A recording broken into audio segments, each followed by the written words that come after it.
దేవాదాయ శాఖ భూముల రక్షణపై కీలక కసరత్తు చేస్తోంది రాష్ట్ర ప్రభుత్వం.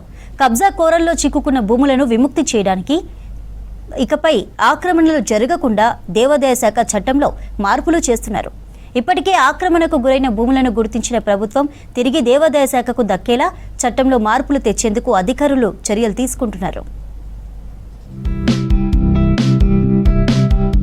ఉమ్మడి ఏపీలో దేవాదాయ భూములు భారీగా ఆక్రమణకు గురయ్యాయి. తిరిగి దేవాదాయ శాఖకు ఆ భూములు వచ్చేలా చేసుకునేందుకు కోర్టుల చుట్టూ తిరగాల్సిన పరిస్థితి నెలకొంది. ఇక ఉన్న భూములను కాపాడుకునేందుకు చుట్టూ కంచెలు వేయడంతో పాటు కాపలాదారులను పెడుతున్నారు అధికారులు.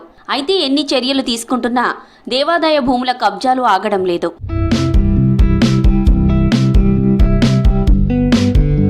హైదరాబాద్తో పాటు రాష్ట్ర వ్యాప్తంగా వందల ఎకరాలు ఎక్కడెక్కడ ఆక్రమణలకు గురయ్యాయో లెక్కలు తీశారు దేవాదాయ శాఖ అధికారులు. ఉన్న భూములను కాపాడుకోవడంతో పాటు కొత్తగా కబ్జాలు జరగకుండా ఏపీ ఎండోమెంట్ చట్టం 1987 సవరణకు కసరత్తు చేస్తుంది రాష్ట్ర ప్రభుత్వం. సెక్షన్ 83, 84 తొలగించాలని నిర్ణయం తీసుకున్నట్టు తెలుస్తోంది.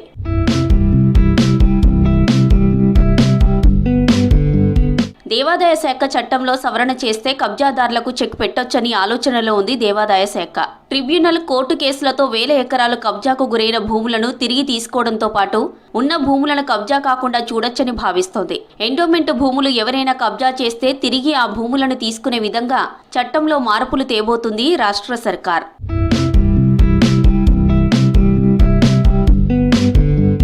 దేవాదాయ చట్టంలో మార్పులు తీసుకొస్తే భూముల కబ్జాలు ఆగుతాయంటున్నారు ల్యాండ్ ఎక్స్పర్ట్స్.